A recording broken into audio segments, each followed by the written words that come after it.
ഞങ്ങളുടെ കുതിര സാധാരണ കുതിര നടക്കുന്ന പോലെയാണ് നടക്കുന്നത്. സാധാരണ കുതിര നടക്കുന്ന പോലെ അല്ല, ഓടുകയൊന്നുമല്ല. കുതിരക്കാരനും സാധാരണ പോലെയാണ് നടക്കുന്നത്. ഞങ്ങളൊരു 10-15 മിനിറ്റ് കഴിഞ്ഞപ്പോൾ ഉണ്ട് 5 മണിക്ക് തിരിച്ചവർ പോകുന്നു. 10-15 മിനിറ്റ് ആയതേ ഉള്ളൂ.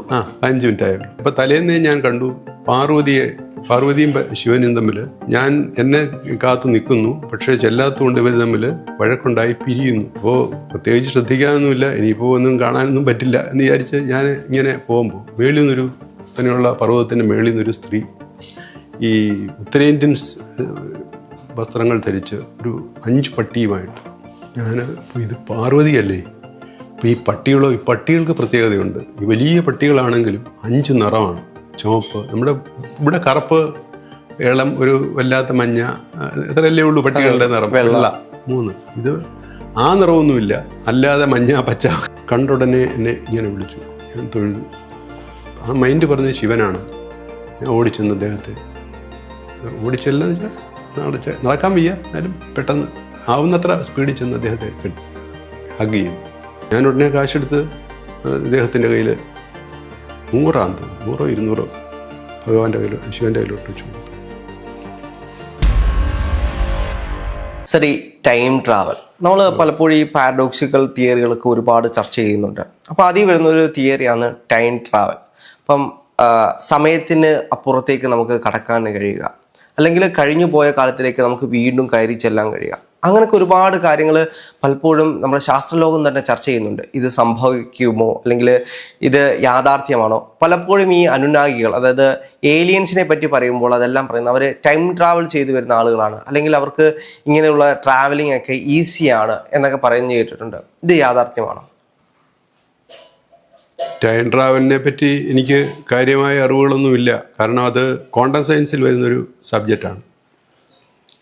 പിന്നെ പലത്തും വായിച്ചും മറ്റുമുള്ള അറിവ് മാത്രമേ ഉള്ളൂ. ടൈം ട്രാവൽ ക്വാണ്ടം ഫിസിക്സിലെ ഒരു പ്രധാന സബ്ജക്റ്റായിട്ടാണ് എനിക്ക് തോന്നുന്നത്. അത് ബേം ഹോൾ ട്രാവൽ, അല്ലെങ്കിൽ ബ്ലാക്ക് ഹോളിനകത്ത് കയറിയിട്ട് ട്രാവൽ ചെയ്യുക. ബ്ലാക്ക് ഹോളിനകത്ത് ആകുമ്പോൾ തന്നെ നമ്മൾ പൂർണ്ണമായി നശിച്ചു കഴിയും. പിന്നെ ട്രാവൽ ചെയ്യാൻ ആർക്ക് പറ്റും? അങ്ങനെ ട്രാവൽ ചെയ്താൽ അടുത്ത ഒരു ലോകത്തിൻ്റെ ഒരു ഭാഗത്തേക്ക് നമുക്ക് എത്തിച്ചേരാൻ പറ്റുമെന്നാണ്. അതിന് വിതിൻ നോ ടൈം അത് എത്താനും പറ്റും. അതിനെയാണ് ഫിസിക്സുകാർ ടൈം ട്രാവൽ എന്ന് പറയുന്നത്. അപ്പോൾ അതല്ലല്ലോ നമ്മളിവിടെ ഉദ്ദേശിച്ചത്. നമ്മൾ ഉദ്ദേശിച്ചത് സമയത്തിന് മുമ്പേ യാത്ര ചെയ്യുക, അല്ലെങ്കിൽ സമയത്തിന് മുമ്പേ യാത്ര ചെയ്യുക എന്നുള്ളതല്ലേ. എൻ്റെ ഇതിനൊരു അനുഭവം ഞാൻ നേരത്തെ ഒരു വീഡിയോയിൽ പങ്കുവെച്ചതാണ്. അത് പറയാനേ ഉള്ളൂ. എനിക്ക് വേറെ അനുഭവങ്ങളൊന്നും ഇതുവരെ ഉണ്ടായിട്ടില്ല. അത് 2018 കേദാർനാഥ് യാത്രയിലായിരുന്നു. കേദാർനാഥ് യാത്രയിൽ അന്ന് എനിക്ക് കുറേ ഇപ്പോഴുള്ള ആരോഗ്യമില്ലായിരുന്നു തോന്നുന്നു. കുറേ ആരോഗ്യക്കുറവുണ്ട്. അതുകൊണ്ട് ഹെലികോപ്റ്ററിന് പോകാൻ, ഞാൻ നേരത്തെ പോയിട്ടുള്ളത് പലപ്പോഴും ഹെലികോപ്റ്ററിനാണ്. അതുകൊണ്ട് ഹെലികോപ്റ്റർ ബുക്ക് ചെയ്തു. എൻ്റെ കൂടെ ഇവിടെ കൊല്ലം ജില്ല ഇപ്പോഴത്തെ ഇൻകം ടാക്സ് ഓഫീസറായ പേര് പറയുന്നത് ശരിയല്ല, സാറുണ്ടായിരുന്നു. ഞങ്ങളുടെ കൂടെയാണ് ബുക്ക് ചെയ്തത്. ബാക്കി എല്ലാവരും ഞങ്ങളുടെ കൂടെ ഒരു ഗ്രൂപ്പുണ്ട്. ആ ഗ്രൂപ്പ് എല്ലാവരും കുതിരപ്പുറത്തും നടന്നുമായിട്ടൊക്കെ രാവിലെ 5 മണിക്കേ പോയി. അപ്പോൾ ഞങ്ങൾക്ക് ഒരു 9 മണിയായിട്ട് ഇറങ്ങിയാൽ മതി. 10 മണി മുതലാണ് ഈ ഹെലികോപ്റ്റർ സ്റ്റാർട്ട് ചെയ്യുന്നത്. അപ്പോൾ ഞങ്ങൾ 9 മണിക്ക് ഇറങ്ങി ഫാട്ട എന്ന് പറയുന്ന ഹെലികോപ്റ്റർ എത്തിക്കഴിഞ്ഞു. അവിടെ ചെന്ന് കുറേ കഴിഞ്ഞപ്പോൾ 10 മണിയാകാറായി. ഞങ്ങൾ അന്വേഷിച്ചപ്പോൾ ഇന്ന് കാലാവസ്ഥ മോശമായത് കാരണം ഹെലികോപ്റ്റർ വിടുന്നില്ല. അതുകൊണ്ട് കയറാൻ കഴിഞ്ഞില്ല. അതുകൊണ്ട് ഹെലികോപ്റ്റർ കിട്ടിയില്ല. ഞങ്ങൾ വിഷമിച്ചു. ഞങ്ങളുടെ ബേസ് ക്യാമ്പിലോട്ട് തന്നെ വന്നു. ബേസ് ക്യാമ്പിൽ വന്നപ്പോൾ ഞാൻ പറഞ്ഞു, ഞാനിപ്പോൾ ഒത്തിരി പ്രാവശ്യമായി, ഞാൻ വരുന്നില്ല, എന്നെ കൊണ്ട് വയ്യ ഇത് നടക്കാനൊന്നും. കാരണം ഇനിയും കുതിരയെ കിട്ടത്തില്ല. 5 മണിക്ക് കുതിര എല്ലാം മേപ്പോട്ട് പോയി കഴിഞ്ഞാൽ ബാക്കി വരുന്ന കുതിരയെ ലായത്തിൽ കൊണ്ട് കിട്ടും. അത് ലായ ഇടാൻ നമുക്കറിയില്ല, അത് ലായത്തിൽ കൊണ്ട് കിട്ടും. അപ്പോൾ അതുകൊണ്ട് കുതിരയെ കിട്ടാൻ പ്രയാസമാണ്. അതുകൊണ്ട് സാറെന്താണെന്ന് വെച്ചാൽ തീരുമാനിച്ചു, ഞാൻ വരുന്നില്ല എന്ന് പറഞ്ഞു. അദ്ദേഹം അവിടെ നിന്ന് വളരെ വിഷമിച്ചു, വളരെ ദുഃഖിച്ചു. സാറേ വന്നേ പറ്റുള്ളൂ, എൻ്റെ ആദ്യത്തെ വരവാ, എനിക്കിവിടെ ചെല്ലാതെ അങ്ങോട്ട് നാട്ടിലോട്ട് ചെന്നാൽ തന്നെ ബുദ്ധിമുട്ടല്ലേ, എവിടെ പോകാൻ പറ്റിയില്ലെന്ന് വളരെ വളരെ ബുദ്ധിമുട്ട്. അപ്പോഴാണ് 2 കുതിരക്കാർ വരും. അപ്പോൾ ഞങ്ങളവരോട് ചോദിച്ചു, ഇത് ഇങ്ങനെ പോകാൻ പറ്റുമോ? അപ്പോൾ റേറ്റൊക്കെ ഫിക്സ് ചെയ്ത് ഞാനും സാറും ഓരോ കുതിരകളിൽ കയറി. അപ്പോൾ സമയം 10:30. ഈ 10:30 അവിടെ നിന്ന് തിരിച്ചാൽ 8 മണിക്കൂർ കൊണ്ടേ കേദാറിൻ്റെ ഉച്ചിയിലെത്താൻ പറ്റുള്ളൂ. 8 മണിക്കൂർ. അപ്പോൾ എത്ര മണിയാവും? 6.5 മണിക്കൂർ. വൈകുന്നേരം 6:30 മണിയാവും കേദാറിലെത്താൻ. ഞാൻ ഈ കണക്കെല്ലാം മനസ്സിൽ, ഞാൻ പല പ്രാവശ്യം പോയിട്ടുള്ളതായതുകൊണ്ട് ഈ കണക്കെല്ലാം മനസ്സിൽ കൂട്ടി, ഇനി എപ്പോൾ അവിടെ ചെന്നിട്ട് ഇനി എന്താകും, മഞ്ഞ് കൂടുതലാണെങ്കിൽ അവിടെ ചെല്ലുമ്പോഴത്തേക്ക് നമ്മൾ ക്ഷീണിക്കുകയും ചെയ്യും, വളരെ പ്രശ്നമാവുകയും ചെയ്യും. എന്തായാലും പോകാൻ വരുന്നിടത്ത് വെച്ച് കാണാം എന്ന് വിചാരിച്ച് പോയി. ഞങ്ങളുടെ കുതിര സാധാരണ കുതിര നടക്കുന്ന പോലെയാണ് നടക്കുന്നത്. സാധാരണ കുതിര നടക്കുന്ന പോലെ അല്ല, ഓടുകയൊന്നുമല്ല. കുതിരക്കാരനും സാധാരണ പോലെയാണ് നടക്കുന്നത്. ഞങ്ങളൊരു 10-15 മിനിറ്റ് കഴിഞ്ഞപ്പോൾ ഉണ്ട് 5 മണിക്ക് തിരിച്ചവർ പോകുന്നു. 10-15 മിനിറ്റ് ആയതേ ഉള്ളൂ. 5 മിനിറ്റ് ആയേ ഉള്ളൂ. 5 മണിക്ക് തിരിച്ചവർ പോകുന്നു. അത് കഴിഞ്ഞ് കുറേ അങ്ങോട്ട് ചെന്ന് കഴിഞ്ഞപ്പോൾ ചുരുക്കത്തിൽ 2 മണിയായപ്പോൾ, അതിന് മുമ്പായിട്ട് ഈ ഹെലിപ്പാഡ്, അവിടെ കേദാർനാഥിൻ്റെ ഹെലിപ്പാഡിൻ്റെ, അപ്പോൾ തലേന്നേ ഞാൻ കണ്ടു പാർവതിയും ശിവനും തമ്മിൽ എന്നെ കാത്തു നിൽക്കുന്നു, പക്ഷേ ചെല്ലാത്തതുകൊണ്ട് ഇവർ തമ്മിൽ വഴക്കുണ്ടായി പിരിയുന്നു എന്നൊരു ഇൻഡ്യൂഷൻ ഉണ്ടായിരുന്നു.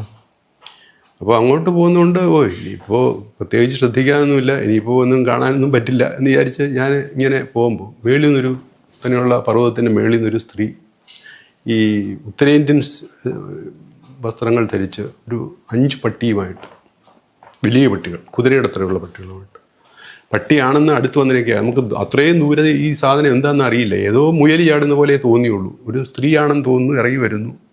നിമിഷത്തിനുള്ളിൽ ഒരു 7 അടി സഞ്ചരിക്കുന്നതിന് മുമ്പിൽ അവർ എൻ്റെ അടുത്തെത്തി. കൂടെ കുതിര ഈ പട്ടി ഇവരെ പുറത്തിങ്ങനെ ചാടിക്കൊണ്ടിരിക്കുകയാണ്. അപ്പോഴാണ് ഇവരുടെ ഡ്രസ്സിങ്ങും ഇവരുടെ നിറവും ഇതെല്ലാം കണ്ടപ്പോൾ ഒരു സ്ത്രീ, 21 വയസ്സുള്ളൊരു സ്ത്രീ, ഇതല്ലേ ഞാൻ ഇന്നലെ കണ്ടത് എന്ന് വിചാരിച്ച്.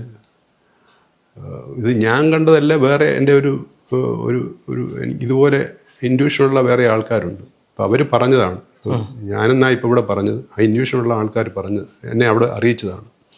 ഇങ്ങനൊരു സംഭവമുണ്ട്, അതുകൊണ്ട് അവിടെ കയറണം, പോകണം നമുക്ക്. ഞാനതൊക്കെ ഞാൻ കളഞ്ഞു.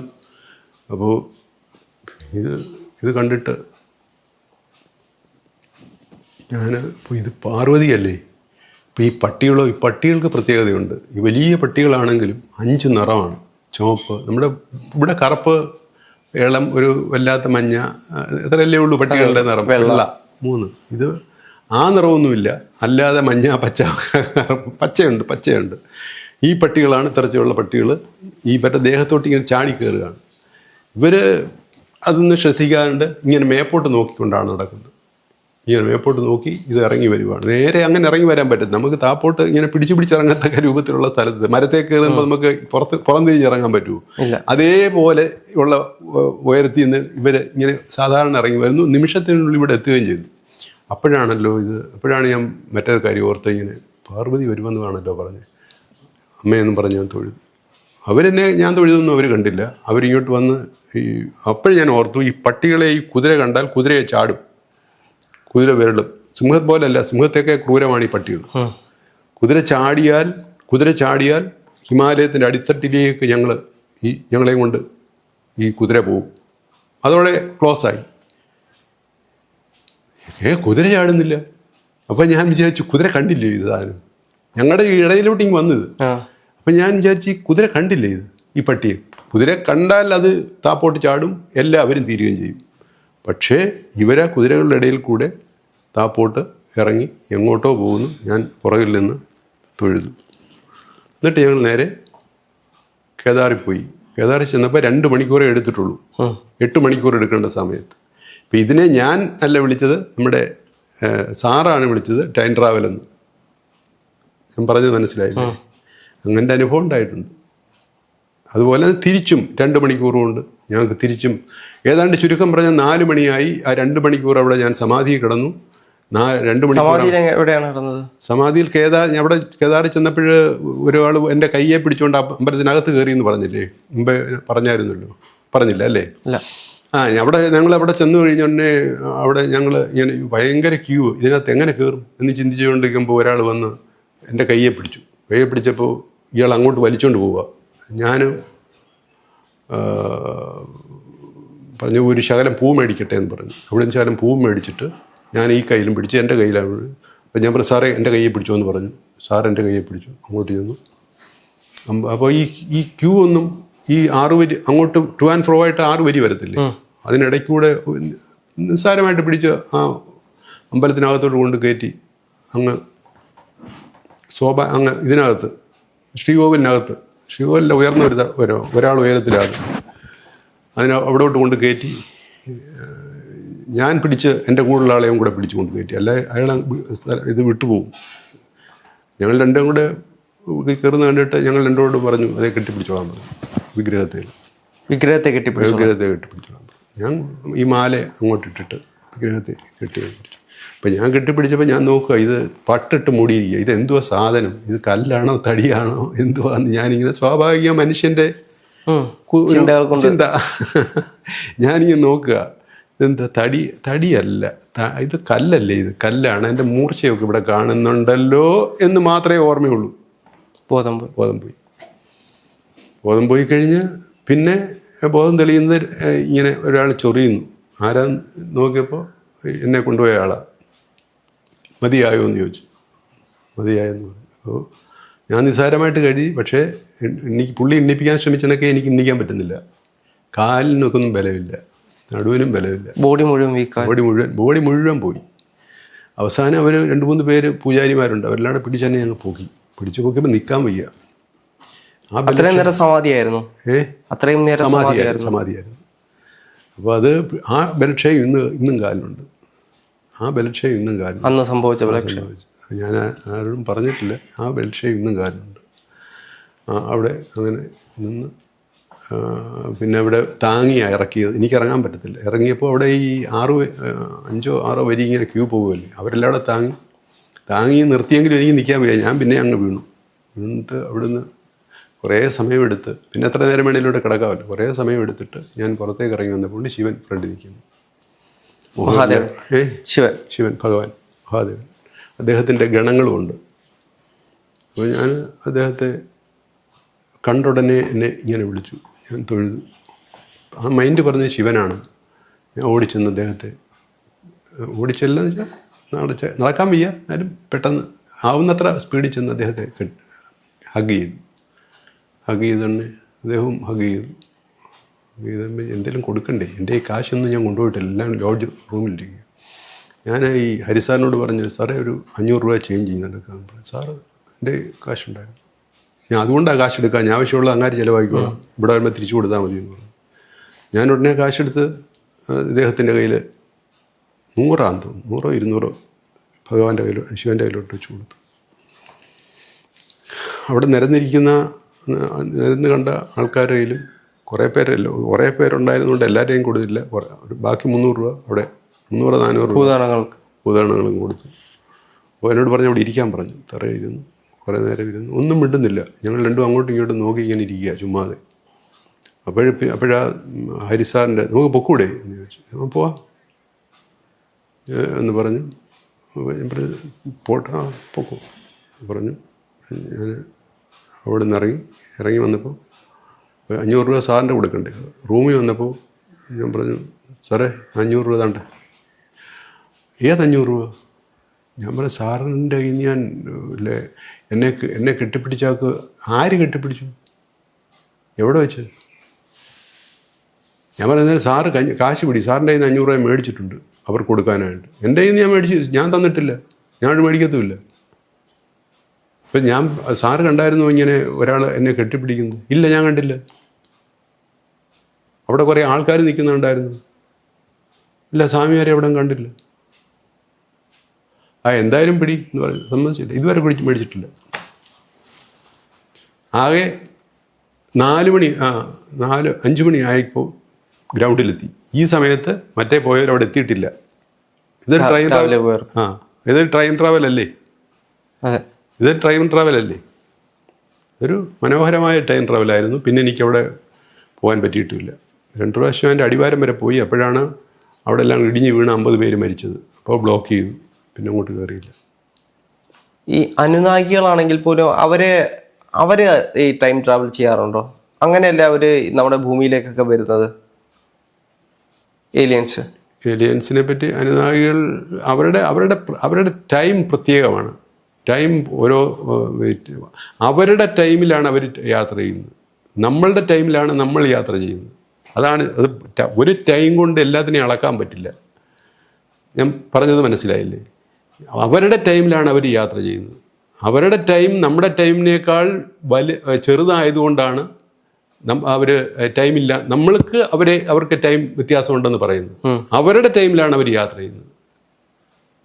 നമുക്ക് പലപ്പോഴും അനുഭവപ്പെടും അവരുടെ ടൈമിൽ യാത്ര ചെയ്തത്. ഇന്ത്യ ഭൂലോകത്ത് തന്നെ ഒരു സ്പേസ് ഉണ്ട്. എവിടെയാണെന്ന് ഉത്തര ധ്രുവത്തിലാണെന്ന് തോന്നുന്നു. എവിടെ ഒരു സമയത്ത് ഉത്തര ധ്രുവത്തിലല്ലല്ലോ,